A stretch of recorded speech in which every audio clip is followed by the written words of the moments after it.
Debbie Harry, the unmistakable face of punk and the voice that bridged the worlds of rock and disco.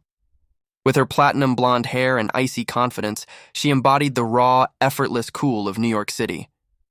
But behind that electric stage presence and fearless stare was a woman haunted by questions of identity.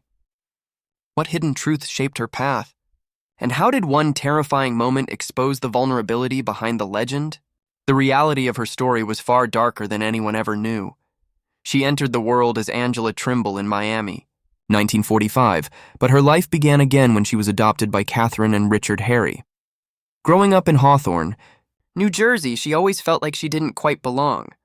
The mystery surrounding her birth became a quiet obsession, driving her to reinvent herself again and again. By the end of the 1960s, she escaped to New York, a city alive with grit and chaos. She waited tables, worked as a Playboy bunny, and sang in small, forgotten bands. Each job, each reinvention, was a step toward finding the version of herself she was meant to be. That relentless hunger for self-definition foreshadowed the unconventional, genre-defying career that was about to change music forever. In 1974, she met Chris Stein, a young guitarist with an art school soul and an experimental edge.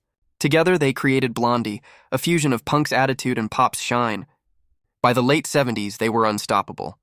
With hits like Call Me and Rapture, Debbie became an international symbol of style, rebellion, and power. Yet behind the glamour, she battled the industry's constant attempts to reduce her. They called the band Blondie and the Boys, trying to turn her into a caricature. But she refused to let that happen. She fought back, determined to prove that she was more than a pretty face. She was the artist, the force, the vision behind it all. Fame, however, came with its own shadows. The chaos of celebrity life and the temptations of the New York club scene pulled her into addiction. But the darkest moment wasn't on stage. It came in her own home. One night in the late 70s, an intruder broke into their East Village apartment. A man she later called a total sociopath held them at knife point. He robbed them of their instruments, their money, and their safety. The encounter was violent, violating, and life-altering. In that moment of terror, Debbie was forced to confront her own fragility. The illusion of control shattered. The break-in marked a painful shift. The trauma ran deep, but the next chapter brought an even more personal battle. Chris Stein, her creative partner and great love, was suddenly struck by a rare life-threatening autoimmune disease. At the height of her fame, Debbie walked away from it all. The spotlight faded as she dedicated years to caring for him, setting aside her own dreams to help him survive. To the world, she seemed to vanish, but in truth, she was performing her most courageous act yet. It wasn't about fame anymore. It was about love, loyalty, and endurance. That choice defined her.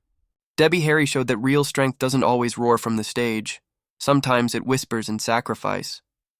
When Blondie reunited in 1997, it wasn't a comeback but a rebirth.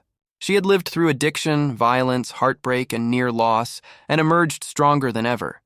Debbie Harry isn't just a punk icon or a pop pioneer. She's proof that beneath the glitter and grit of rock stardom, a woman's resilience can outshine everything. Her legacy isn't only in her music, but in her unshakable ability to survive and to save herself.